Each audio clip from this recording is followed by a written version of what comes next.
take a call, because I know all of you have busy lives, I request you to please step outside to take the call. The second thing I'm going to do, because these days our brains are just so overloaded with information and pings and distractions. So I'm going to invite us all to take a moment to focus on our breath, to just bring us into this present moment. We have all arrived here with the intention to fully participate, so let's just help our brains along a little bit. So the way we're going to do this is we're all going to close our eyes, and I'm going to count our breaths. So we're going to take 3 deep breaths. I'm going to count, so breathe in through your nose, hold it for a moment on the top, and then breathe out through your mouth. I'm going to count 1, 2, 3 on the in-breath, 1, 2, 3 on the out-breath, but you can follow your own pace of breathing. And we're just going to do this 3 times together. So let's close our eyes. First breath. 1, 2, 3. In and hold, and 1, 2, 3, out. Second breath. 1, 2, 3, in and hold, and 1, 2, 3, out. And last breath. 1, 2, 3, in and hold. 1, 2, 3, out. Okay. Thank you all. Okay. Next, I am absolutely delighted and honored to introduce our 4 speakers today. So I'm going to tell you a little bit about each of our speakers, and I'm going to invite each of them then to tell us a little something that's not on their formal bio that they would like to share with all of you today. I'll start with Christine. Christine Ivesinger is a global advocate of accelerated energy access with more than 30 years of experience focused on the intersection of public and private finance. As program director of the Shrine campaign, Christine's leading the effort to accelerate new funding into energy access at the last mile, specifically women and community-led initiatives, and elevating the nexus of energy access, gender equity, and climate adaptation. Christine also serves as senior advisor with Catalyst Energy Advisors. She supported energy access initiatives with the Global Energy Alliance for People and Planet, IRENA, and the Kenyan Ministry of Energy for the Kenyan Off-Grid Solar Access Program. A co-founder of E&Co, a pioneer in energy enterprise development and blended capital investment, Christine is on the board of REAP and the Advisory Council of Solar Sister. She's also a founding member of Power for All and served on the advisory committee of the Global Distributors Collective. She also served as director of SELCO India and as a senior advisor to SE for All, Solar Energy for All. Ms. Singer's recognitions include the 2007 Women of Inspiration Award from Fairleigh Dickinson University and an honorary doctorate of humane letters from New Jersey City University. She's a trustee of Park United Methodist Church and ambassador emeritus of the C3E Women in Energy Initiative, an Ashton Award International Judge, and an independent member of GOGLA, which is the Global Association for the Off-Grid Solar Energy Industry. Welcome, Christine. Is there something you would like to share beyond the formal bio with our audience today? Just the switch. That's a switch.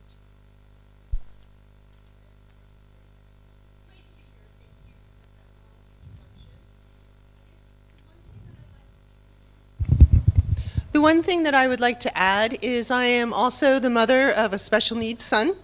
I have a 30-year-old son who has Down syndrome and have worked with him in our community. And I think the 2 things there. First is to think that everybody in this room has special needs.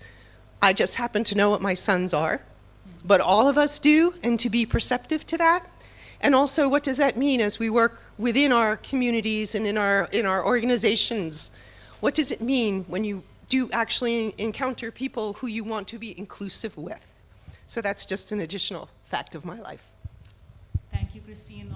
Already gives us a lot more to talk about this afternoon. Next, I would like to introduce Peter Goldmark. Welcome, Peter. Peter C. Goldmark, Jr. is an independent consultant specializing in philanthropy, environmental policy, and international development. He previously directed the Climate and Air Program at Environmental Defense and has had a distinguished career in both public and private sectors. Peter served as New York State Budget Director during the 1970s fiscal crisis, helping lead its recovery, and as Executive Director of the Port Authority of New York and New Jersey. He later served as Chairman and CEO of the International Herald Tribune and President of the Rockefeller Foundation, where he championed environmental initiatives. A recipient of the Wilson Wyatt National Award for Urban Revitalization and a member of France's Legion of Honor. Peter has taught at Harvard, Yale, and Princeton. He holds a BA from Harvard and several honorary degrees. Welcome, Peter. Is there something you would like to share with our audience today? Is this working now? No. Just a little switch.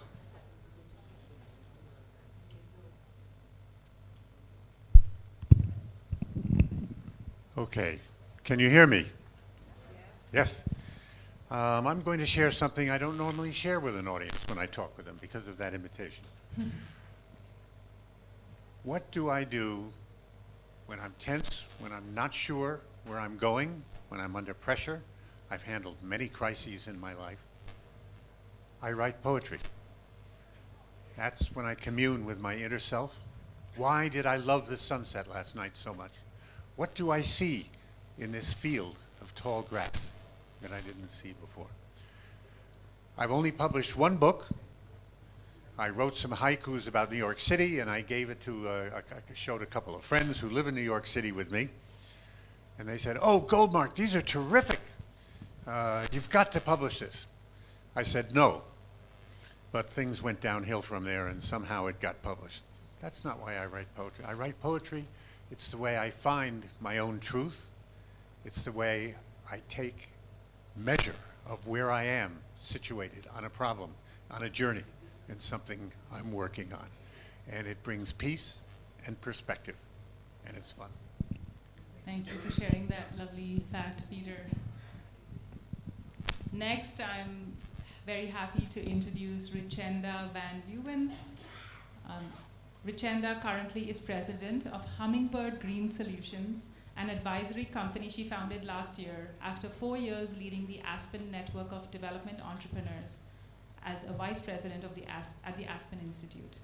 Before this, she served as managing director for Empowering Clean Economies at Rocky Mountain Institute, RMI, where she led on renewable energy solutions in developing economies. From 2010 to 2016, Richenda was executive director in the Climate and Energy Department at the United Nations Foundation, leading on energy access and working at the highest levels of the UN on development of the UN Sustainable Energy for All initiative, SDG 7, and climate finance, and founded a 2,300-member global off-grid renewable energy network focused on electrification and clean cooking solutions. Richenda was a pioneer in private equity and impact investing in emerging markets, renewable energy solutions, and previously served 5 years as CEO of Trickle Up, a global micro-enterprise development organization with a strong focus on gender equity. Richenda served 12 years as board director of leading solar social enterprise SELCO India. She's an emeritus founding U.S. Women's Clean Energy Ambassador within the U.S. DOE Clean Energy Education and Empowerment Initiative. She was a member of the World Bank's Energy Program, SMAP 3% Technical Advisory Group, and co-chair of the Climate Investment Fund's SREP Expert Group. She earned both her MBA and BSc from Durham University, UK. Welcome, Richenda. Something you'd like to share with our audience? Thank you very much, and it's a pleasure to be with all of you. I think I'm going to stay with the solar theme, which is that I'm an immigrant to the United States. I live in the US now, but I have a Dutch-sounding last name, and I'm originally from the United Kingdom. And I met my first solar panel at the age of 10 in Wales. If any of you have ever been to the United Kingdom, Wales is a country on the west side, and it's known for being very, very rainy. And I never recovered from seeing my first solar panel at the age of 10 in the rainiest part of the United Kingdom. And it just stayed with me that if sunshine can bring power even in a very, very rainy place, maybe there's something to it. Thank you for sharing that, Richenda. All right, and I'm delighted to introduce our fourth speaker, Carl Pope. Carl is a renowned environmental leader and strategist who has dedicated his career to advancing sustainability and combating climate change. As the former executive director and chairman of the Sierra Club, he led transformative initiatives including blocking over 125 proposed coal-fired power plants, improving vehicle fuel efficiency by 40%, and launching the Climate Recovery Partnership. Now principal advisor at Insights Trade Strategies, Carl focuses on aligning sustainability with economic development. He also serves as a senior advisor to former New York City Mayor Michael Bloomberg, promoting climate action and sustainable urban growth. He served on the boards of prominent organizations, including the California League of Conservation Voters and the National Clean Air Coalition. He's co-author of Climate of Hope, How Cities, Businesses, and Citizens Can Save the Planet, advocating collaborative solutions to the climate crisis. Welcome, Carl. Over to you. Thank you very much. It's kind of amazing to be here, to be honest. And I think my less known fact is that the two most important years of my life were spent in a village which at that time had 10,000 people on the Grand Trunk Road in what's now Jharkhand, but was then Bihar. And as a result of that experience with the Peace Corps for 2 years, I learned that virtually every social habit I had acquired as desirable when I grew up in the United States could be viewed as downright clumsy in Jharkhand. And that was a very important part in shaping me who I am, but it has left behind one awkward memory. I can still recite both Basdoya Teen Bache Ghar Mein Hote Ache, which was the slogan that I bicycled my way through Jharkhandi villages 50 years ago. Thank you for sharing that, Carl. Finally, very briefly about me, I'm your moderator. I'm Kamal Kapadia. I'm the founder and chief learning officer at Terra.do, which is a global climate education and careers platform for professionals, where I created a course, Climate Change Learning for Action. Maybe some of you have taken this course. My kind of connection to this whole community is many years ago I started my career as business development manager at SELCO, and in fact these are the photos. I'm at the end of this balcony with Harish and our other folks at the very, very early days of SELCO. And the picture on the right, I have to just thank Harish from the bottom of my heart, because he was an incredible mentor, and one thing he taught me was, well, the work is in the villages and you need to spend all your time there. And so I subjected this poor, hapless household to my efforts of installing an entire solar home system, much to their horror, because the technicians could have done a much better job. But yeah, that's about me. All right, so let's get into the purpose of this session. The purpose of this session is to learn, connect, and grow. So we are going to learn lessons about leadership from our wise and experienced leaders. We're going to have honest conversations about failure, and I put that in quotes, in order to and grow professionally and personally from these conversations. We're going to connect in more intimate setting later in the session with our visionary leaders and have them solve your leadership and organizational challenges. Have them help you solve them. And of course, connect with each other, have fun, and I believe also have tea halfway through this session. So here's the schedule, and maybe we're already behind. Let me check. No, we're doing pretty well. Okay, got 10 minutes to spare. All right, part one. We're going to start. I'm going to invite our guests to share personal stories of failure and learning in leadership. Then we're going to have our tea break. Then we're going to go into what I'm calling a consulting session. So at this point, we're going to break you up into smaller groups, and we're going to run something that looks like a speed dating program where our guests will come and spend, so you will come up with your questions first, and then our guests will spend 15 minutes with each of you, rotating every 15 minutes, and I'll keep time. So you will have a chance to have some good, intimate conversations with our visitors. And then finally, we'll have some closing reflections at the end, both from our guests as well as hearing back from you. So that's the whole schedule. So at this point, I just want to pause and see if you have any questions about the schedule, about, hold your questions for our guests you will have plenty of occasions to ask those questions, but anything about the program itself that you have any questions about. Okay, let's go into part one. Let's start with Carl. How about you? Is that all right? Okay, that's Put fine. you on the spot? Okay. Carl, what's the specific moment where you experienced failure and shifted as a leader because of it? And if today you were to see your younger self, what would you like them to know from that experience? Well, my example involves a situation in which my failure was with my boss. I was working, I had gotten a big promotion. I was working at the Sierra Club for a guy that I'd always gotten along very well with. I thought we had a terrific relationship. And all of a sudden, something had gone wrong. And I couldn't tell what it was. But he was unhappy with everything I did. He was unhappy with everything I didn't do. He would ask me to do something, and I would. So I began flooding his inbox with my questions for him. And it got worse and worse. And he clearly wanted me out. That was where he was. And his boss had a very good relationship with me and did not want me out. So I was sort of caught in this situation of not knowing where I stood. And then one day something came up that I had to handle without him, so I did. And then I gave him a one-page brief on what had happened, why I had to handle it, and that I had. I gave it to him. And then all of a sudden, I was a good guy again. And it turned out the problem was he wasn't somebody who liked to see problems presented on paper. He wanted the solution presented on paper. So if I wanted to talk to him, if I wanted his input, which I often did, I needed to do that in person rather than on paper. And then we had a great relationship.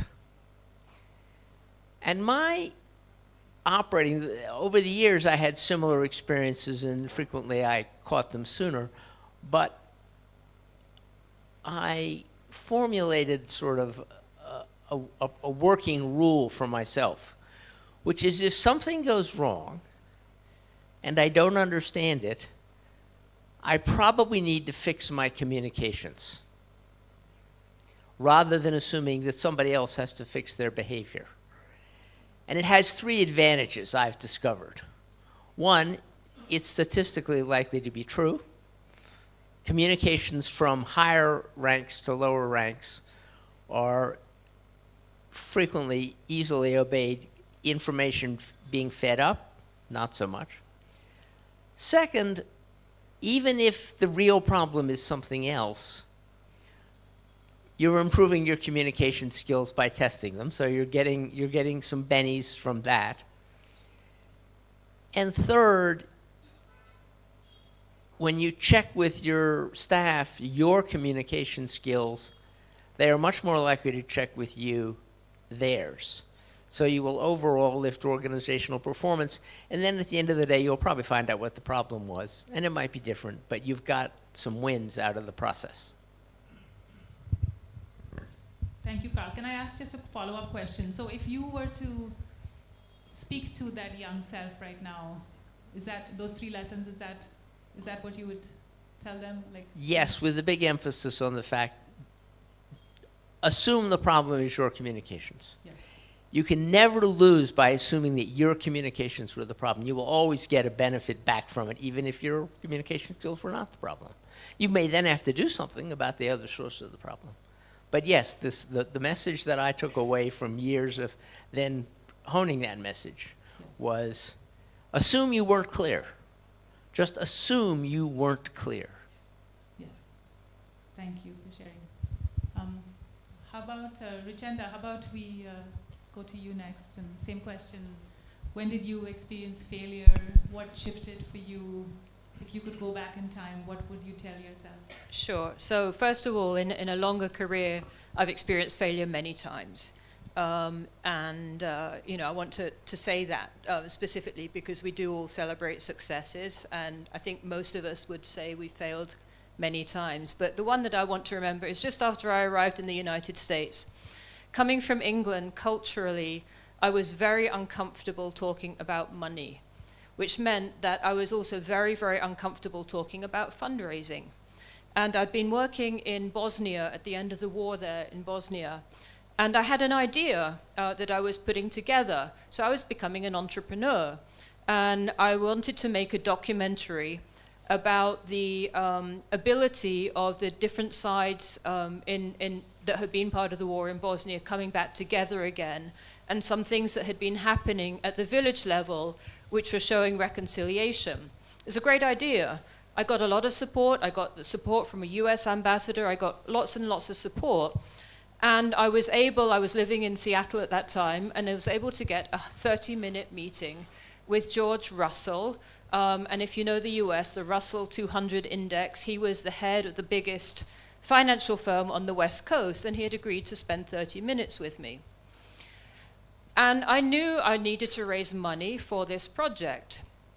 And in my 30 minutes with him, I told him all about the project. He loved the project. He'd been supporting stuff in different countries around the world that had been doing similar kind of work. However, at the last minute, my cultural fear kicked in, and I could not ask him to cut a check to support the project. So I left that meeting not having asked for money because I was too culturally intimidated to make that ask. And I didn't end up making the documentary because that money would have been the seed funding from which I would have built it. Fortunately, I then went on to other things in my career, but it was that one time that I was culturally constrained from making the ask because it concerned money, which to me was culturally not acceptable. And I had to learn that I was in a very different culture. When you're in the US, it's fine to talk about money, it's fine to fundraise. In fact, it's expected, especially if you're being a social entrepreneur, you must be raising money. I learned that my younger self, I would have said to, is just don't be afraid. He's not gonna bite you. You know, just ask. The worst thing that he can do is say no. And I think I've learned that over the years. I'm still not comfortable talking about money, but I've done a lot of fundraising over the years. I've been both a philanthropist on the foundation side, I've been a nonprofit leader, I've done many things, and I'm no longer afraid, I just do it. Great, thank you for sharing that, Chanda. How about Peter? Shall we go to you next? I'm going to try and stand up. Yeah, good, get the energy up. Do you want I'm to going to try it without a microphone if you can hear me. Yes. In the back, good. And I'm going to use a little bit of a different mixture for my talk this year. I'm lucky. I've had a variety of different jobs. I've run foundations, newspapers, large government agencies doing difficult things. I never had to make automobiles, ladies' girdles, or chewing gum. I would have gone nuts if I had to do that. I'm going to choose as my moment of one of my first big failures, something that is a little hard to explain. I'm going to try and do it. At the age of 30, I was appointed Secretary of Human Services of the state of Massachusetts. Human Services was half the state government. 7 or 8 departments, half its budget, half its employees.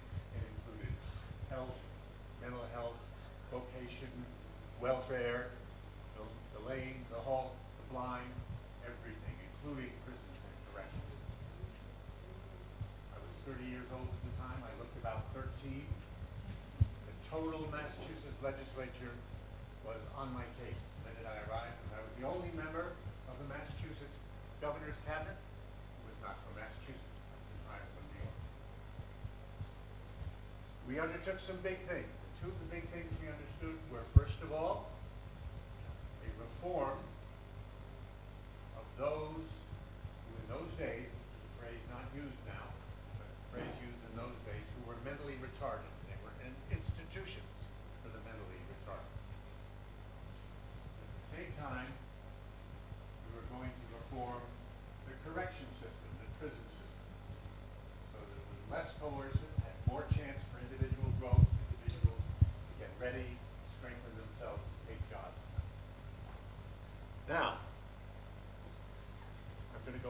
forward 10, 15 years. The reform of care for the mentally retarded or those with developmental disabilities, as it was called for a while, succeeded by and large. Those who were receiving that care had been kept in large institutions with an ill-educated staff, subject to violence, exploitation, very little support. They were penned up like animals. It was one of the institutions for which I was ultimately responsible, in which the senior staff member was so violently abused to use the kids who had these diseases to line up in the winter and put their hands on the radiator. And if they took their hands off the radiator before he told them they could, he would attack them and beat them up. I'll just say this to give you a sense of how constricting and violent these places were. We began to close these institutions. We moved, especially the children and the adults, out to community programs where they lived in a house with foster parents. We began to give them slowly more and more educational programs, how to get on with people, how to hold jobs, how to live together with other people where you were responsible for what you were doing together under the protection and the wisdom of the foster parents. We closed the largest, became a national movement. We later closed the largest institute for those with developmental disabilities in New York, Willowbrook, and we closed roughly 70% of the slots for those involved in this care in Massachusetts. And it moved to primarily a community-based system, which it is today. Over to the prison side. After roughly 15 years, almost none of the changes we put in have survived and were functioning. Now, on the surface, it sounded like a parallel system, but nothing happened. The prisons grew, in fact, rather than just stay constant. And if anything, the staff became more violent and more constricting in the way they handled inmates. I learned a lot of things from this. I'm just going to mention a couple of them. You will, in your life, as I was in mine, be called upon to rebuild and reshape systems that aren't working. You have got to invest as much time and as much expertise as you can in understanding the problem you've got. And let's not conflate two systems as different from each other as the ones I had. You must talk to people in all positions, those who support the change, those thoughtfully who oppose it, those who aren't sure, and you must find the places in the world where people have already done something similar to what you are trying to do with your innovation. That's just the top of the iceberg. Now, I want to spend my last 1 minute telling you what I like to do in some of the conversation coming later. First of all, I want to get a sense of who's here. How many of you are under 40? Something like 90%. How many of you are under 30? This is wonderful. We have a group of young leaders here. How many of you think that someday you will be called on to re-engineer, reinvent, reform a system that's not working? Say about a half think you will be called on to do that. If you are a young leader, you will be called on to do that. Only we live in a period where the consequences and the scale of this are larger than anything human experience has felt in the past. Not only have a massive challenges of climate change, we live in a world in which there are going to be recurrent epidemics, and we have not yet built the machinery to help us deal with that. We are going to have an agricultural and a drought and a combination of a few other things, crisis. And we are going to have an ongoing, hard to understand, rapidly unfolding system of cyber attacks and cyber violence, of which we've seen almost nothing yet. My generation has not done a good job. On climate, where I've done a lot of my work, quite seriously.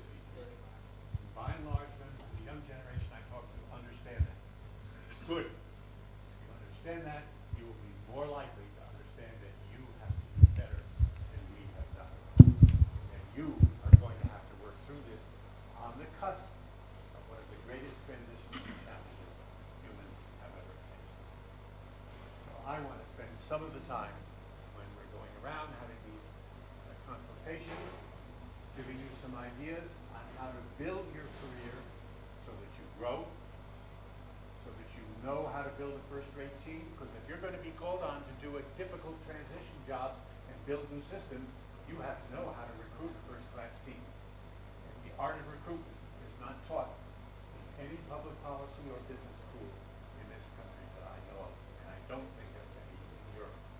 The curious irony, it's a fundamental act of leadership. So that's one skill I'm going to tell you you've got to know, how to build a first-class team. You are now building your network that is going to last you all your life. How do you build a network? It can be supportive, full of information, stop you from going astray, believing all the nice things that people say about you, and a couple of other things. Because I am in my last years on this planet. I am 84. Luckily, I have very few signs of my advancing age, but my job now is to help you do better than my generation did. Thank you so much, Peter. And I'm going to follow your stead and stand up. We have plenty of time still in this session. So what I'm going to do now is invite questions that you have for our speakers about their... Oh, sorry, Christine, I'm so sorry. Sorry. Sorry about that. All right, we still have plenty of time for your questions. Christine, please, please share. I'm going to stand up, and So- it's not one of the other fun things about my life that I can share is that Peter was my first boss in 1980. So I really don't want to know who was born in 1980. So let's not go there. But so for the past 44 years, I've had the difficult time of following him. So once again, he has placed me in that situation. But my failure, and it was something that Richenda mentioned in her comments, was learning how to say no. I was in a position, I was a co-founder, as mentioned in my bio, of an organization which grew out from the Rockefeller Foundation under Peter's leadership, called Co. And Co, which also was one of the first investors in SELCO back in 1995, Co was one of the first blended investors in energy enterprises. We combined grant funds and debt capital and equity, and we invested in 190 businesses in Africa, Asia, and Latin America over the course of 17 years. And I was a co-founder. And I came behind an incredible genius by the name of Phil LaRocca.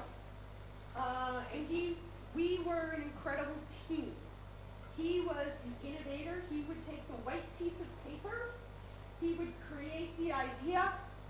He would really lay it out. And then I was the one who took it public.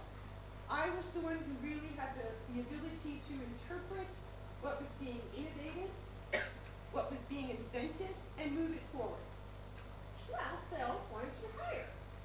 And so everyone looked to me and said, "You're the CEO.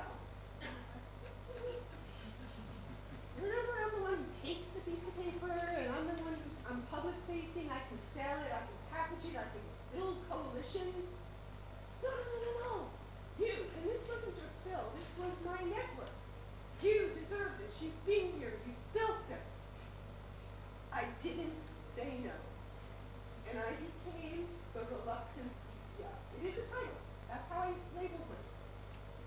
And regrettably, because I didn't stand firm in knowing who I was, what my own skills and experience led me to be able to do, what gave me confidence as a woman leader in the world of energy, which is not, Richenda and I are rather unique in the world of energy access and energy finance as women in this field.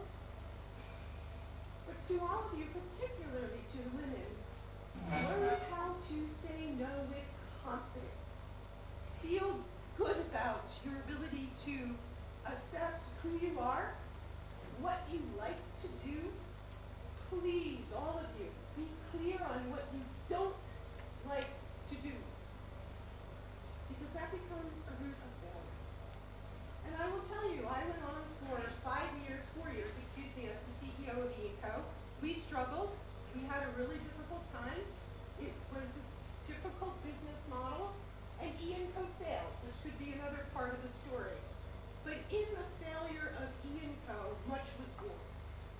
Many of the entrepreneurs we supported, the business model is still something that is looked to as innovative, combining enterprise development services and early stage investment. But that particular model failed. Now, I'm not going to put it all on myself as the reluctant CEO, but if we had had the wherewithal, if I had stood firm in what I knew inside, perhaps it could have been a different story. So that's my sharing of failure and how to think about who you are, where you want to grow, and most importantly, having confidence in what you don't want. Thank you. Thank you so much, Christine. We have a bunch more time, and I'm going to take questions from the audience. But to atone for my sin for jumping up before you had a chance, I'm going to ask you one more question because I see a lot of women here in the audience, and I'm just curious if you have other stories, anything to share about being a woman working in environmental energy access, especially for our young women in the audience here today. Beyond what you shared, which I think is really important. I think what Rajendra shared too, I know you said it was a British thing, but I think it's also a woman thing to just not struggle to ask for money. Is there anything else you would like to share from that perspective? I'm going to share one silly one first, and then I'll get a little bit more serious, is wear bright colors. We go into these rooms mostly with men who wear dark suits and gray shirts, and we need to stand out. We need to be able to raise our hand, make an intervention, wear a bright color so people can find you. I always told my staff, wear a bright spark. So that's a silly one, but an important one, particularly when you're going to big conferences and you want people to find you. Don't blend in. Stand out. I think the second comment that I would make is just owning your space. Being in a position where you communicate that you're comfortable with who you are, that you're comfortable with where you are, whether it's in a meeting, in a conference. Don't sit in the back of the room if you don't have to. Grab the seat at the table. And be clear on what you're thinking about when you go into a session, and what you want to get out of it. I've been fortunate in my career that I have not been harassed. I've traveled extensively on the African continent, and I can say with one or two exceptions, I have felt secure, and I have been careful, but I have felt secure. But be careful when you are putting yourself, particularly women in certain situations, and just know who's got your back. Even if you're traveling alone, it's always good to know who your colleague is, should something occur. But I think the most important thing I would say is just be clear on who you are and what your space is. Thank you for sharing that, Christine. All right, time for me to actually jump up this time. What I'm going to do now is I'm going to invite you to ask questions of our panelists. Focus these questions on their experiences. Later, you will have a chance to talk about the challenges and problems that you all are facing in your professional lives, organizational lives, and have them help you solve those problems. But right now, let's focus on what we can learn from their experiences. So please keep your questions on that topic. And what I'll do is, if you just put up your hand, I'm going to randomly pick you. Please direct your question at one particular speaker. If you want to address all the panelists, we can do that as well. We have a good half an hour, I think, so we can take some audience questions. So who would like to go first? All right, I see a question. And also just tell us your name and your organizational affiliation if you like. Hi, my name is Sushruti. I'm an environmental lawyer, relatively in the younger phase of my career, and this one's for Christine. Climate and environment is relatively new as a career option for men and women compared to, say, engineering or science. How did you balance that as a mother? Because to me, it seems if it's a structured career where you know you can go from point A to point B, it's easier when you're also dealing with family life. But how do you make a career in a field that itself is growing while trying to manage that with your personal life? That's something I'm interested in knowing. How did you do that? The first instance was to have a very supportive partner. Sure. Sure. Is that okay for everyone? As I said, the first thing is to have a supportive partner. I mean, obviously, I was very fortunate and am fortunate in that regard. But you brought up a really interesting point. I mean, I entered the world through public service. As I mentioned, I started at the Port Authority of New York and New Jersey. And what started my career, and the thesis that underpins everything that I do, is how do you use public and philanthropic capital more effectively and efficiently to generate private sector investment in what you care about, whether it's climate, agriculture, energy, social justice. How do you utilize those sources of capital? So that's been, I mean, it was what we talked about at the Port Authority in the early 80s. How do you do that in a way that stimulates money for change? And so climate is really just an outgrowth because, as Peter mentioned, the crisis that we're in, it's the outgrowth of development. It's the outgrowth of economic development and social justice. So I encourage you, and this isn't a direct answer, it's a little squiggly, but I encourage you not to put yourself in a silo. Don't put yourself in a climate silo, in an ag silo, in an energy silo. In order to solve the problems that are facing us, we have to start thinking or deliberately integrating what's happening in each of those areas. And I think part of the reason, particularly in the energy access world, my colleagues are so sick of me saying, stop talking to ourselves. Energy is a means to an end. Yet, we sit in this energy silo, and we talk to energy people, and we talk to energy companies. But yet, energy is what enables social justice, economic development, productive livelihoods. So I encourage you, while you say climate, think about the fact that climate is really the umbrella within which so many other disciplines, if you will, or so many other points of intervention have to come together to make the changes that we need. Thank you, Christine. Now I know many of you have questions because you sent your questions in advance. So please don't hesitate to speak up. If anyone has a question for our panelists, I see some hands at the back.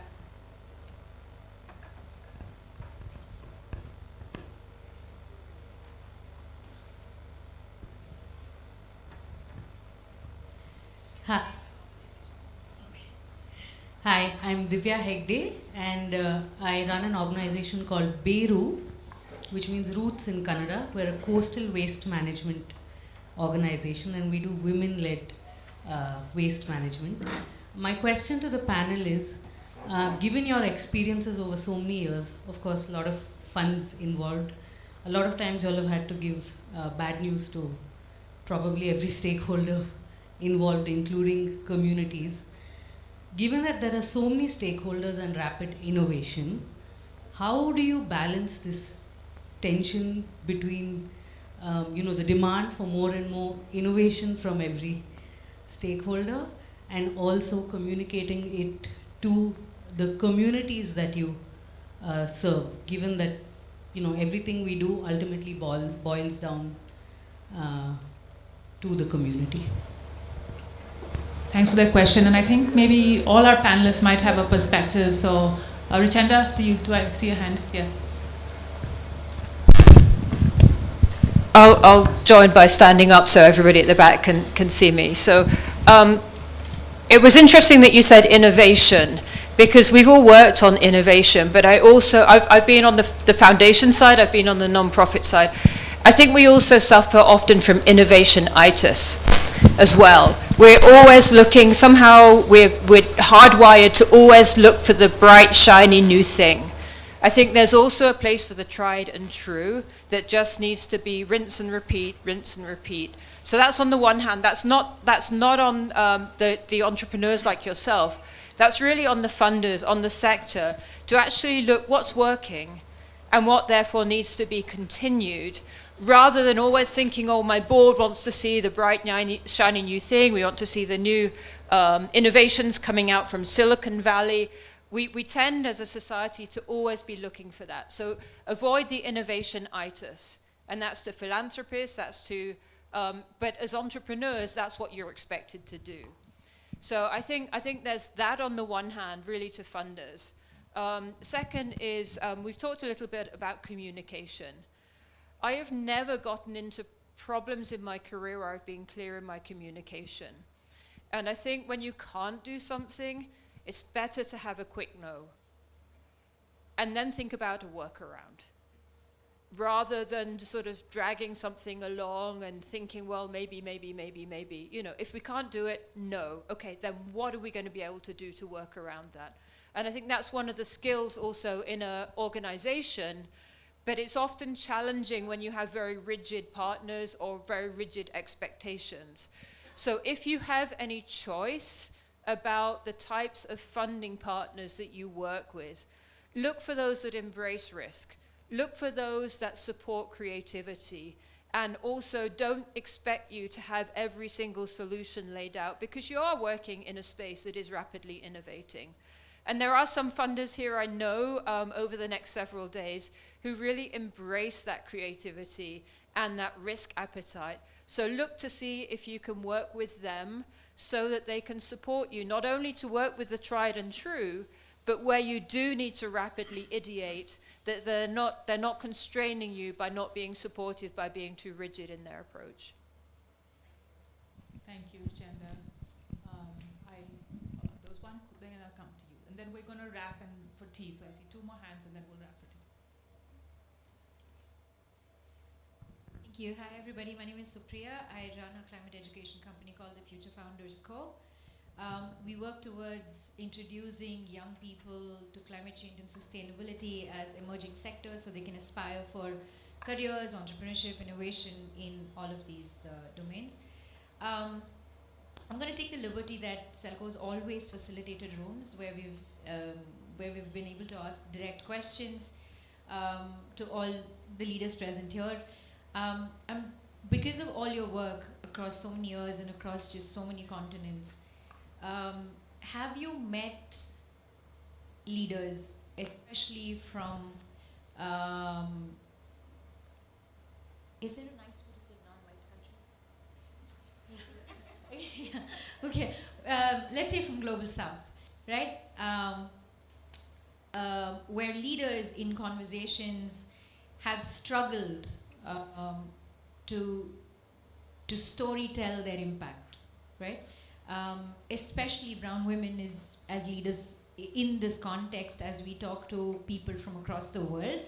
I have personally experienced that a white person navigates it from a very, very different lens and very, very different confidence as compared to brown people in the context, right? So I wanted to ask you, have you encountered situations, have you been in rooms where people who've been able to demonstrate powerful impact on ground, but have sort of struggled with confidence in being able to communicate that story, and what has that experience been like, or that sort of support? Thank you. And I think I'll extend it beyond Global South, because I know Carl with Sierra Club, you all work with lots of communities and diverse communities as well. So, but I'm open to see if anyone really wants to answer that question.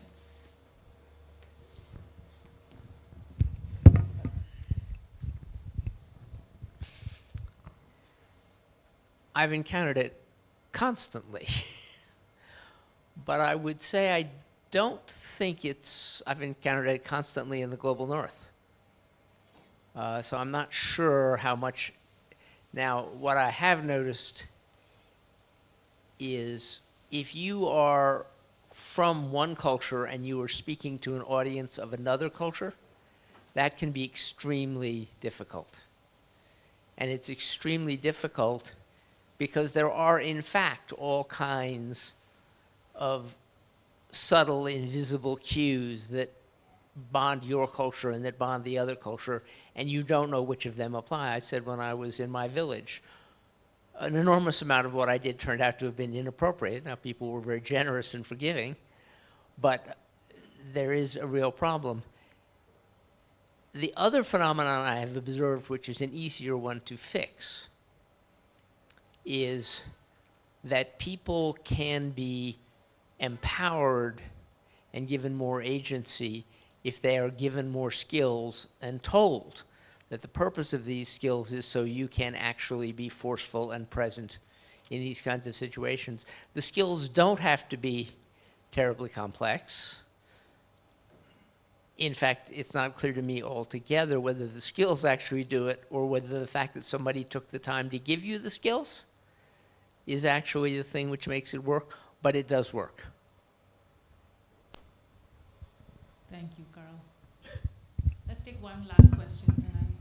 And I'm going to actually, since I've already pointed here, I'm going to, yeah. Hi, my name is Saili. I work with Rain Matter Foundation, and my work involves narrative building for climate. So I like to think about how do we talk about climate change. It's a tricky thing to do. My question, it's kind of a follow-up to what you said, Christine, but it's open to all of you. So you spoke about saying no, right? And knowing who you are and what you like and saying no. But especially, as a young person, you sometimes wonder how do you strike the balance between knowing what you like and what you think you are, and trying out new things, because you could potentially also be something else and something more, right? So have you ever, any thoughts on how do you strike that balance between also not being too rigid about what you think you know, because especially early on, you also feel that, hey, there's people with so much more wisdom and maybe what they're saying is right. Teacher, I'm wondering if you want to say, and especially with Rockefeller Foundation and all the various organizations and people you've worked with across your career. A couple of thoughts. We should always, as we're growing in leadership, taking on more difficult tasks, leave room to expand and to do something more than you're doing now, as a general rule. I mean, it may become one 48-hour period when you have to stay up and wallpaper all day and all night, but basically leave room to grow, learn, and do more, even if that means taking some less important things off the agenda for a while. Second of all, with the people you're interacting with, it goes through a lot of the different questions. You're on the spot. You, to some degree, are being expected to help chart a sensible direction in which to go and respond. But always, always, always make your description of the situation and the adventure one, where they also learn what they're going to have to do. In other words, don't accept the unstated definition. You're in the spot. What are you going to do about X? And I'm in the bus and you're driving. So always make sure they understand what they're going to have to do with you. Brief to the lady who talked about, I had a couple of wonderful adventures in my life, and I wish we had more time to do it here. But one of the things, I became very good friends and partner in a big project with Nelson Mandela. Now that's about as far apart as you can get. Color, geography, age, 27 years in prison for him. And we had a wonderful project we were working on, and it failed at the 11th hour. It failed at 1 minute before midnight. So I trying to find the right words to say, I differ with you a little. Yes, there's some general patterns here. Yes, I understand that. But the more one has been through a difficult life, 27 years in prison, and then leading a people who hadn't been properly led for a long time, more you have built-in growth, flexibility, multiple options, and a continuing learning. Right? So I come out one measure more optimistic than I hope you take that into consideration. Thank you, Peter. Christine, I see, and also it turns out we have time for 2 more questions because they need a little bit more time to make tea. So, what to you, Christine? To come back on that, thank you. I certainly didn't mean to put yourself in a box. And I think we all want to be lifetime learners, right? And so the beauty of thinking of ourselves not in silos is because we need to begin to understand what is going on in those other spaces or those other sectors that is significant to what I'm caring about in climate or caring about in energy. And my comment about knowing yourself, it wasn't so much knowing yourself that this is the spot that I'm going to stay in, but knowing what you're comfortable with about yourself. So it was really more to that point. But I think we all need to be curious. Just one comment. I've been fortunate enough, Kamala mentioned, I've spent the last 2 years focused on something called SHINE, which is this program. It's African-based, but it's this program that's focusing at the intersection of energy access, gender, and climate justice. I've always considered myself a feminist, right? Wow, have I learned a lot. Really putting myself in the mindset of the women's movement.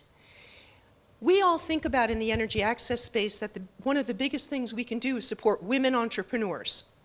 Women entrepreneurs understanding how women get finance, what the barriers are to finance. Wow, was I shocked when I listened to to women in the women's movement in the gender justice community who was like, well, that's very nice, but unless it's leading to systems change, unless that women getting access to capital and having a business, it's terrific, it's increasing her agency, but if it's not leading to substantive systems change, we in the gender justice community, it's nice, but it's insignificant. Wow, I was shocked. Because in the women's world, women's empowerment, women's finance, the energy world, is such a significant goal, and it should be a goal, but it's just one piece. So thinking outside of whatever your little, and they are little when you really put it all together, sector, segment, silo, becomes the curious piece where you expand. Thank you, Christine. Couple more questions from the audience. All right, here's one. Hi, I am Vibhanshu Raj, final year public policy student from IIT Delhi. So my question is for Peter. What are the insecurities you feel within yourself after your failure, and how you deal with that? Need it a little louder again, please. Like, Oh, what were my insecurities? yeah, after your failure, and how you deal with that insecurities. Really good question. I think one of my failings is, That you have to give you the mic because it's being live cast, and there goes. oh, so there you go, I'm sorry. I think one of my failings, sir, is through most of my life I thought I could do almost anything. And I don't think I've been aware enough of my insecurities, the things I'm not so good at. My wife tells me I'm insensitive sometimes, and I offend people without realizing it.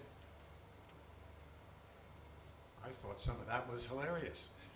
I had a meeting with the King of Thailand once, where I broke every rule of protocol in the court. I spilled my tea on him. I told him a joke to the king, who had sworn, ever since his brother committed suicide, never to smile in public.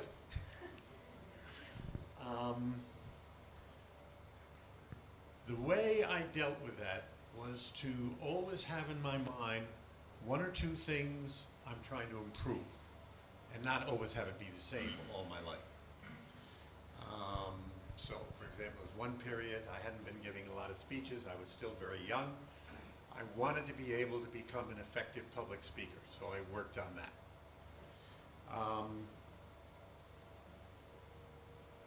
Another one that I worked on was I wanted to understand better than I often did what the other party or parties who were involved in whatever I was doing were thinking and doing, the realities they were coming from. Because I think one of the occasional penalties of being headstrong and forceful and trying to move the whole party forward is not to be sensitive enough to what it's like for the other people or the other person. Those two examples. But I'm going to ask any of my partners who may be stronger and have dealing with their own insecurities, whether you want to jump in on this one. Agenda. Thank you. I thought that was a brilliant question because I think Christine and I had talked a little bit more about our personal failings or insecurities, and it was interesting to me that Peter and Carl had talked more about systemic challenges. So thank you for that question, because I want to make sure that it's sort of equal, that we're all equally vulnerable and flawed. One of the things that was really helpful to me, not only for my own career, but also working with younger leaders, was, well, I live in Washington, D.C. now, and there's a saying in the capital of the United States, fake it until you make it, meaning that a lot of people who are young, like in their 20s, they get suddenly, because of politics, catapulted into very high-level policy positions before they've really had the life experience that rounds out and enriches it. And so what happens is people have these titles and these experiences, and they project confidence. And I'm not suggesting fake it until you make it. However, what I am suggesting is that people in the public don't necessarily see your insecurities. There's something you're aware of. And there are ways to present that confidence. And I've had to learn that because actually I used to hate public speaking. I was too shy. I'm an introvert. There's a book that was written called Quiet. And if any of you are introverts, you can be leaders. There's a great book called Quiet, and it really says about being an introvert and a leader, and I really recommend it. But I learned to act. And I took a drama class, and we actually brought in a drama teacher who taught all of our senior management drama. And we spent a day doing role modeling. And so it was, how do you project confidence? How do you fill the room?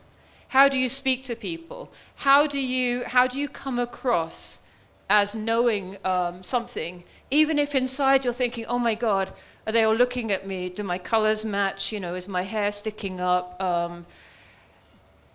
Whatever. And I think this is something for all of us. It's not a man and woman thing. It's a people thing. It's a human thing. And so I think also learning about yourself and what are your strengths? Go with your strengths, project your strengths. Because people don't necessarily see that you're not confident, or that you haven't done this before, or that this is new to you. And yes, you know, you can fail, and it's important to learn from your failures, but also learn about how you can project your strengths as well. Thank you, Richenda. I am being told that tea is now served, so we can continue this conversation in smaller groups when we come back. Let me just quickly check the time, because I've lost track of that. It is 3:40, so let's give ourselves a full 15 minutes to enjoy tea and come back. Yes. Come back, say 5 minutes before 4, and we can move into the next session. So thank you all for your questions. Enjoy the tea, and please come back on time. I will be starting exactly on time. Okay, bye-bye.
I was one of the recipients of Terra Lord, the course that you Oh, I'm always so happy to be the hell of a fellow.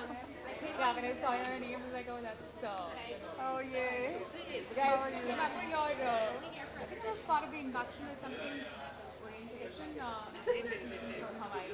Oh, yeah, that was very long ago. So you graduated early. Yeah, so that got been in Third Hawaii. or fourth Oh, Panda yeah, yeah. batch. Pandas. Yeah, Oh. 21. 21 first. Yay. Yeah. Yeah. So awesome. Where are you right now? Are you still not in Hawaii? I'm not in Hawaii. I'm in California. Yeah. But I was here visiting family and also my connection to SELCO. And yeah. So I came back to moderate this panel.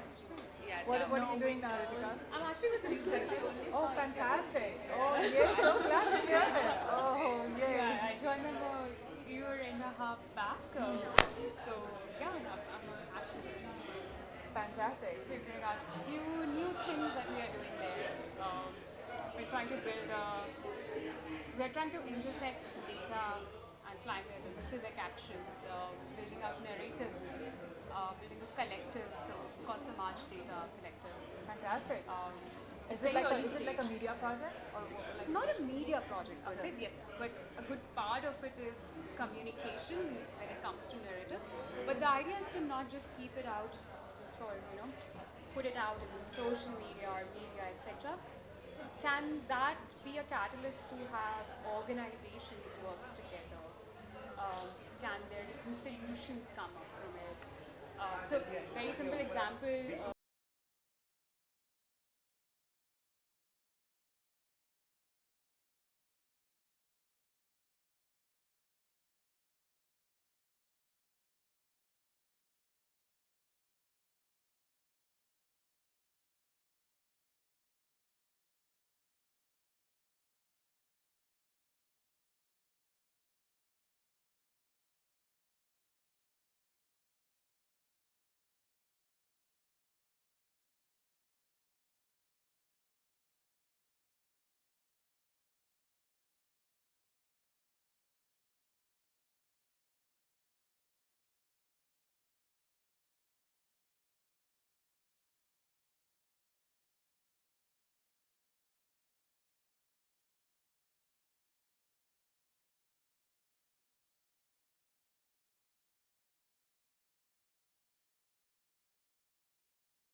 extra crowded, maybe move to another table.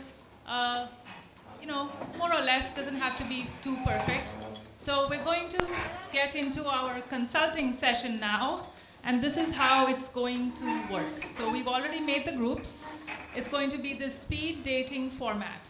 So the first thing you're going to do is you're going to spend about 10 minutes writing out challenges, questions you have coming from your own experience, writing them down.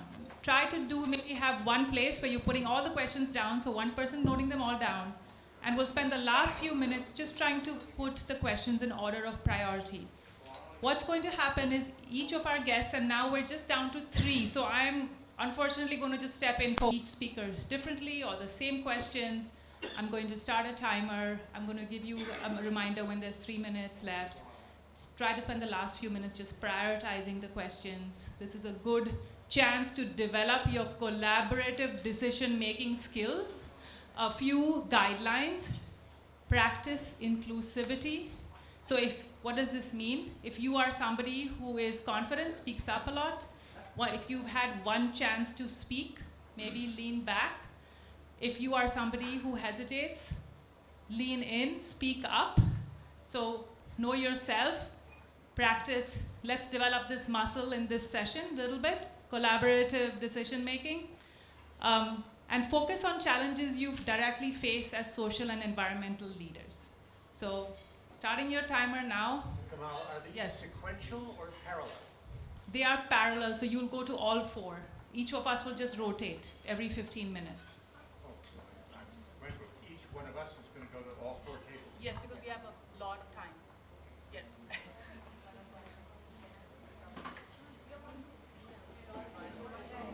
So we're just here for like 10 minutes. 10 minutes, yes, by yourself.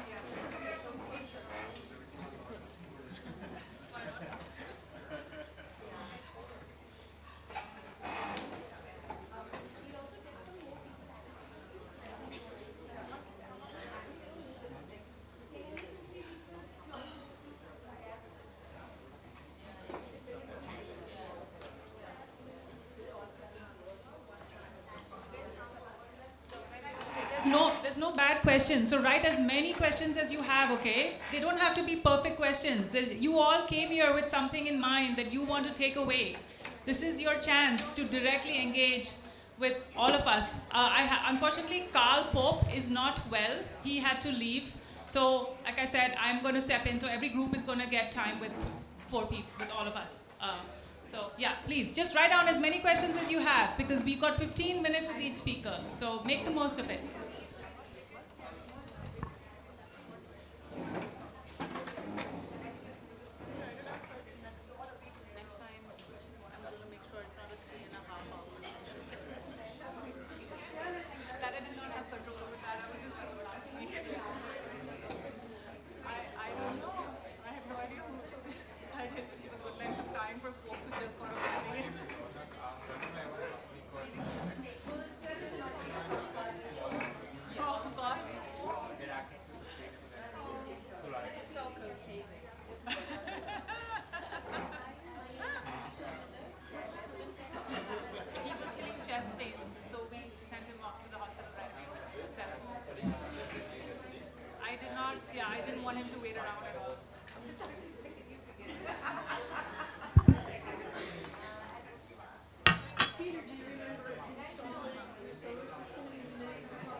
actually installing systems on like remote communities on tea plantations, and then we realized actually tea managers, like plantation managers, people who actually run the whole estate. It's like a very complex operation where deal with rural labor. They like to be out in these regions, and so then we like headhunted this new CEO for the Sri Lankan operation out of the tea plantation. Because that was like the biggest problem. Is like rural staff, that was, you could get really good staff, but like actually like management staff were get out of the city and spend enough time in the places where the work was being done. That was just a constant challenge. That was interesting because that was something we also faced in the electrification of health facilities, because your doctors and your nurses are trained in the urban centres, and so they didn't want to be deployed to a rural centre that didn't have a fan, didn't have, not air conditioning, but a fan, didn't have lighting even, didn't have television. So when we were doing with Sustainable Energy for All, the health facilities, we had to also look at, do the people, the medical staff, do they stay on site? And if they stay on site, what are their services? Are they in a conducive to their jobs, or do their jobs differently rather than as representatives?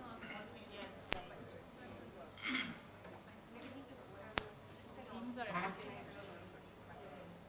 The teams, like the right staff. The reality is people are doing it. Exactly. No, Christine, it's all AI now.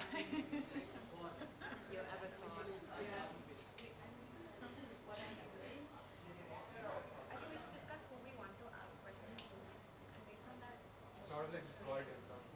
Yeah, like just call it. The other, so that way you get to speak.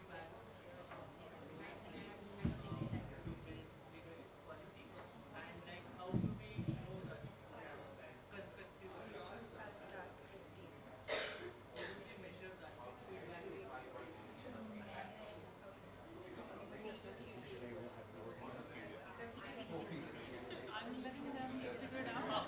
Yeah, they're all leaders. So I did suggest that to them. I said one person should. Yeah. No, I've had this discussion with my husband as well. But he's not a lawyer, and he's talked about exactly that.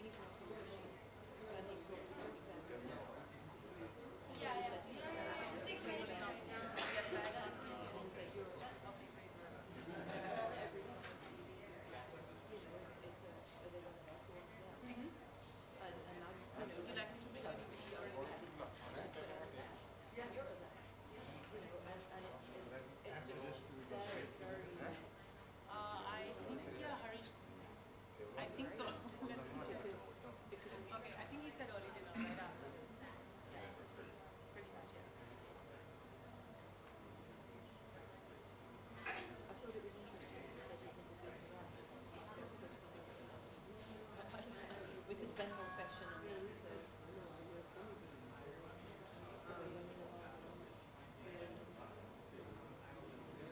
Okay, folks, 3 more minutes. 3 more minutes. Try to prioritize.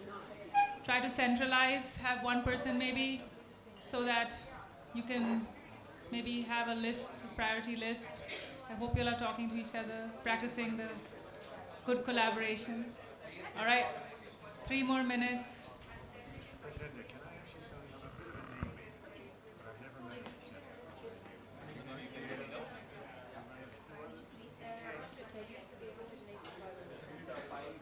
There's a rectangular room in Western Australia.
ഇത് live of ആക്കാൻ.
Okay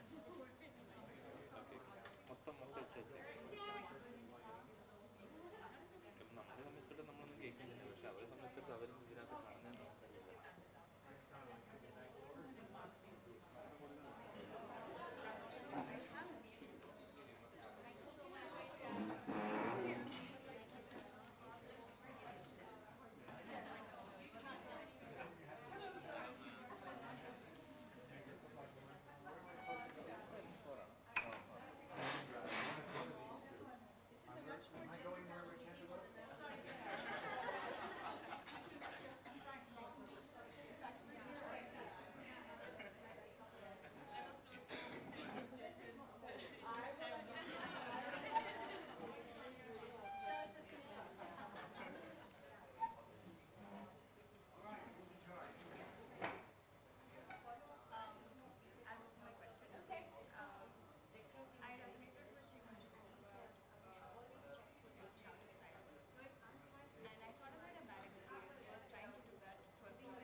folks, I'm going to gently ask you to wrap up.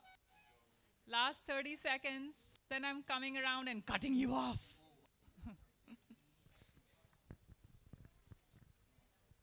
Yes, now back.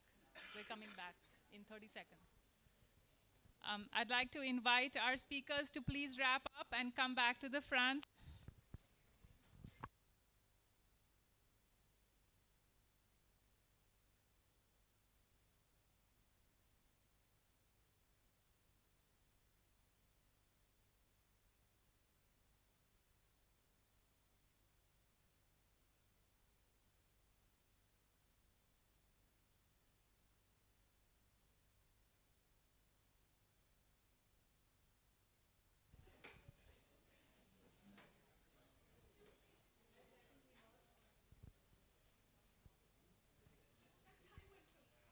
I know, and it was nice.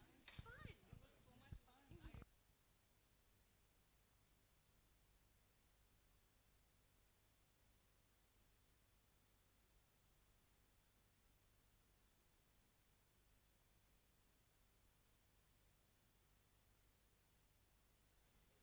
Please make your way to the front, dear speakers.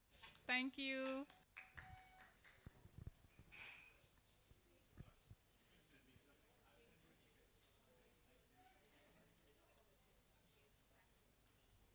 I'm curious in your sound. I don't know whether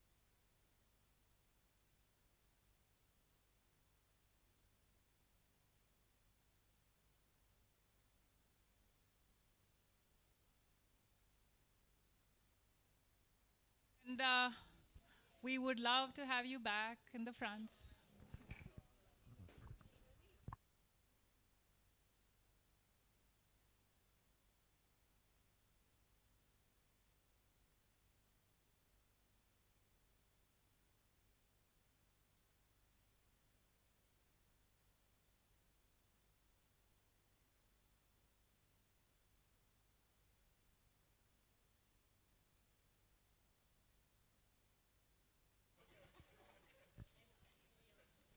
Well, I hope those conversations were interesting and that everybody learned something useful.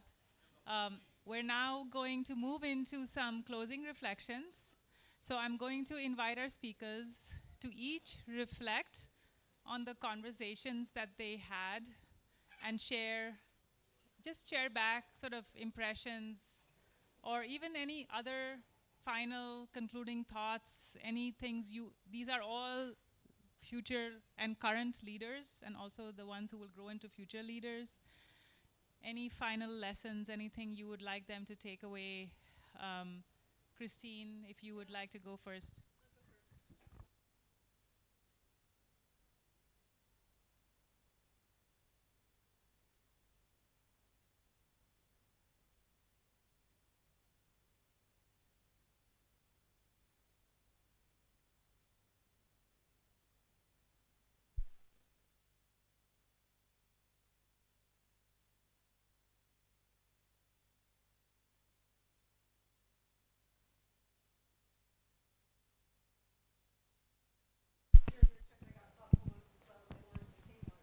So I want to. Okay. I want to thank you for that. Hopefully everybody heard that thank you in the back. It's much appreciated. A couple of things I just want to.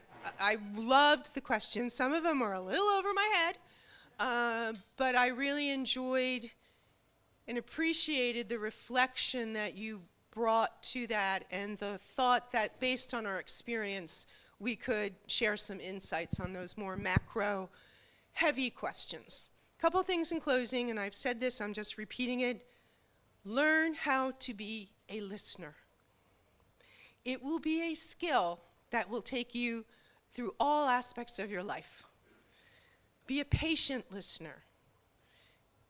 I am really hopeful that people will say to me, you know, she was really a good listener, that that's something she did well. So I wish that for you, that you become a good listener. And I really appreciated one of the questions was about values. And I encourage you to think about your values and to, best you can, align yourself with colleagues, Collaborators, I use the term sparring partner, someone you can go back and forth with that you trust, that you can have tough conversations with about yourself, as well as the issues or challenges you might be struggling with. So on that note, I really enjoyed it. For someone who's really jet lagged, it's been really invigorating, and I was not tired at all, but I'll probably crash soon after. So thank you, and I wish you all really all the best, and I look forward to your leadership on whatever aspect of our social justice and climate and development world that you're going to tackle. So thank you very much. Thank you, Christine. Richenda? What she said. Okay, we've been doing all the work, I feel, so I want you all to stand up. And one of the things I was hearing, quite apart from values and some very astute and very clear questions that were very specific, one of the things I heard about was about confidence and about feeling that you are ready for things. So I just quickly want you to turn everybody to another person who's right next to you. And I want you to look at them. Just turn one to the other, and if there's three of you, that's fine too. And I want you to look them in the eye, and I want you to say to them, you are a leader. You are a leader. Thank you.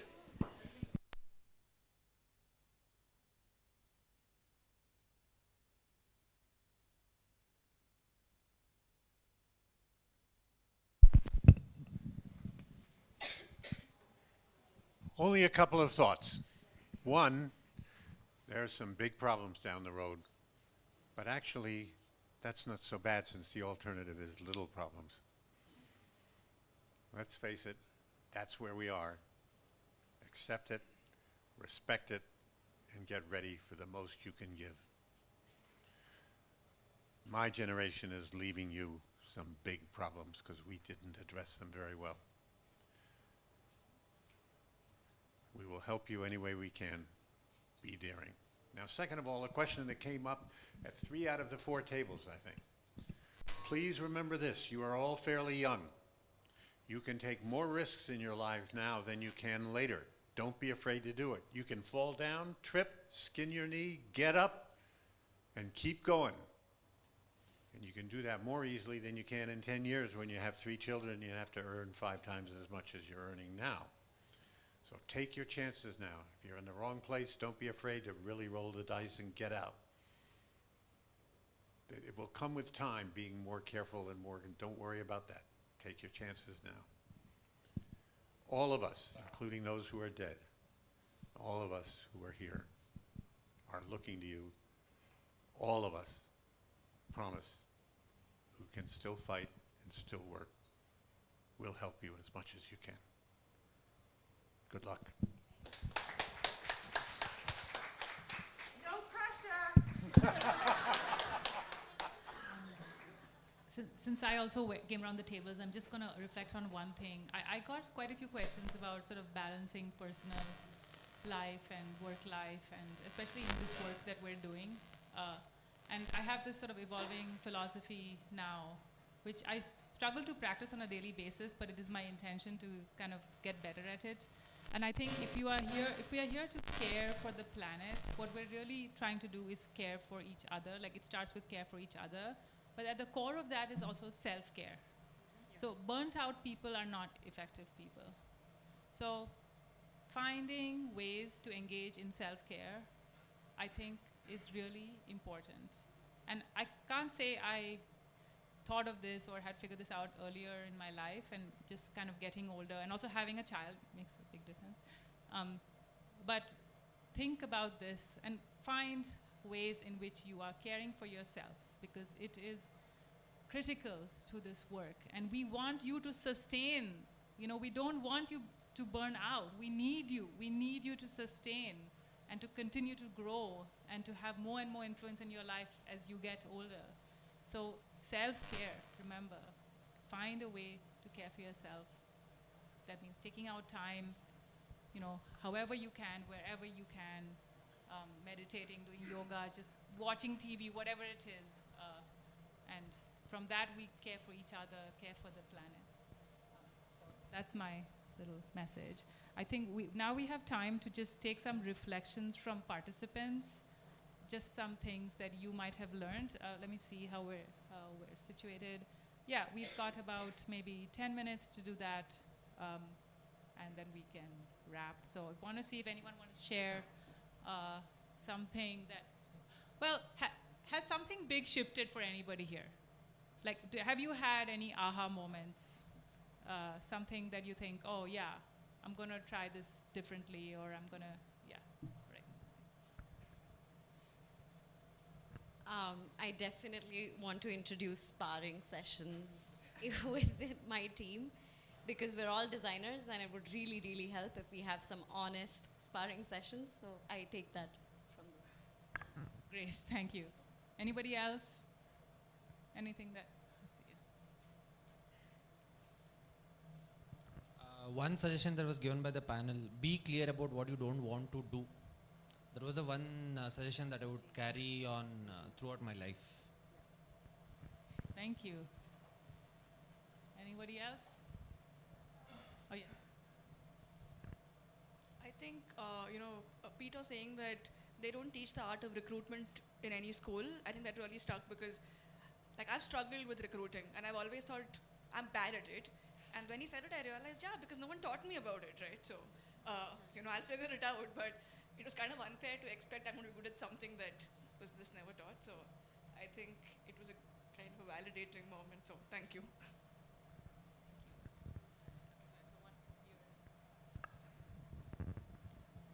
So someone on the panel actually said that life is like a hula hoop. You have to balance out, one personal life goes up and then your professional life goes down, and maybe the climate goes up and something else goes down. So if everything strikes a balance, then probably your life will come crashing down. And this is very contradictory to what people have been telling me for so long, that work life is always a balance and you have to strike that balance. So maybe this is a suggestion that I would take ahead going forward, because work-life balance never worked out for me.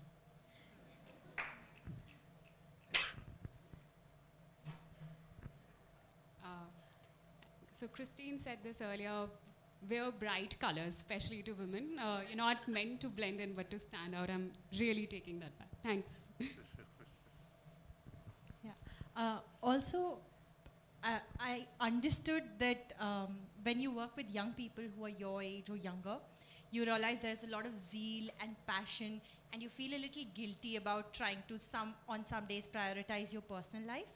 But having gone through what each of you said about your experiences through your such vast careers, I think the one thing I'm taking forward is it depends on your personal reality, on the circumstance you're in, on your financial situation, personal situation, etc. And you're not obligated to do this. You're only obligated to do it to the best of your ability. And that has been really something that the penny has dropped. That, I don't need to feel guilty about prioritizing something over something else, because it's always going to be a hula hoop. Thanks. Thank you. Anybody else? Any last thoughts from the audience?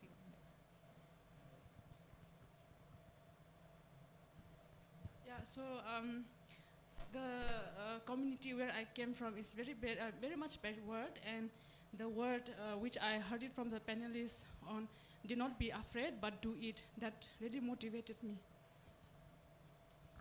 Thank you. Want to see any hands? Any hands? No? All right. Oh, there one.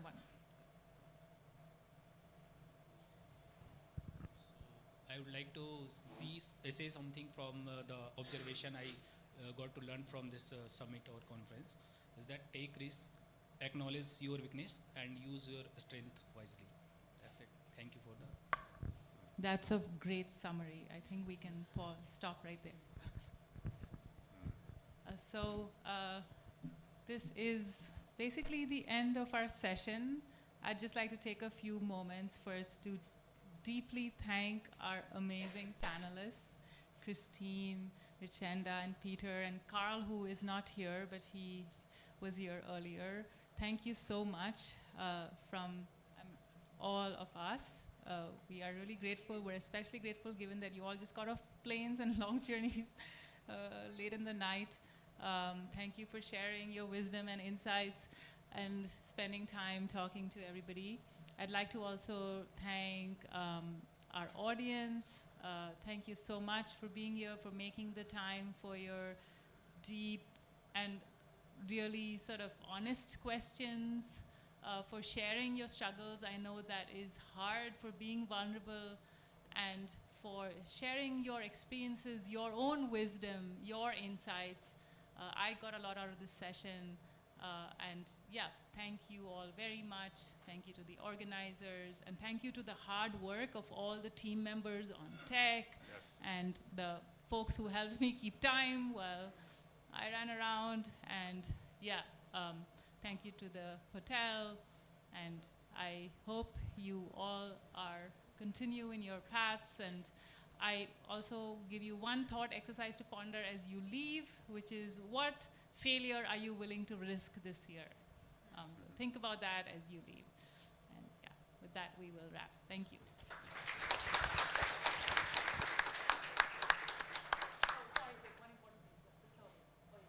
We would appreciate your feedback. Please use your phones. You can scan the QR code and just give us a feedback, but I just wanted to take some time to thank everybody who came here. Christine, Rachenda, Peter, and I hope Carl is doing fine, by the way, I checked. Yes, he's all good. And Kamal specifically, thank you so much for running the whole session. I think everybody really learned, and I'm so glad that everybody was so candid and really unfiltered for this session. And I would also like to thank everybody in the audience for coming today, making time 3.5 hours of your day in middle of the week for turning up, and also the people who have joined. We've live telecasted this session, so everybody who's joined live as well. So thank you so much. And as a small token of thank and appreciation, we would just want to give you small gifts from our end.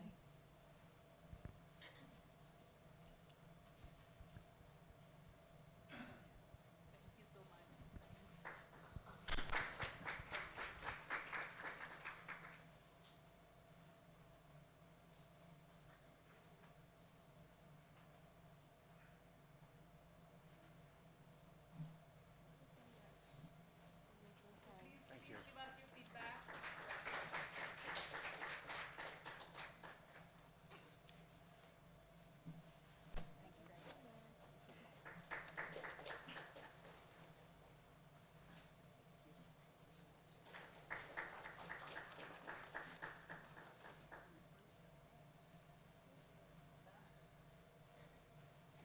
Okay. Yes, please scan the code if you haven't done it already. Yeah, I guess And now go we have forth and lead. Yes. Do not be afraid.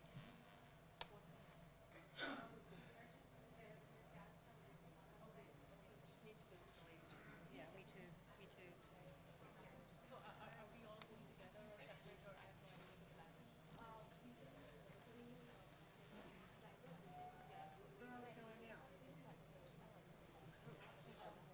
So everyone's just going separately. There's no dinner or lunch. Okay. So there's nothing after this. There's no dinner. There is no dinner? No, not today. Okay, just going. So let's have dinner together in the hotel.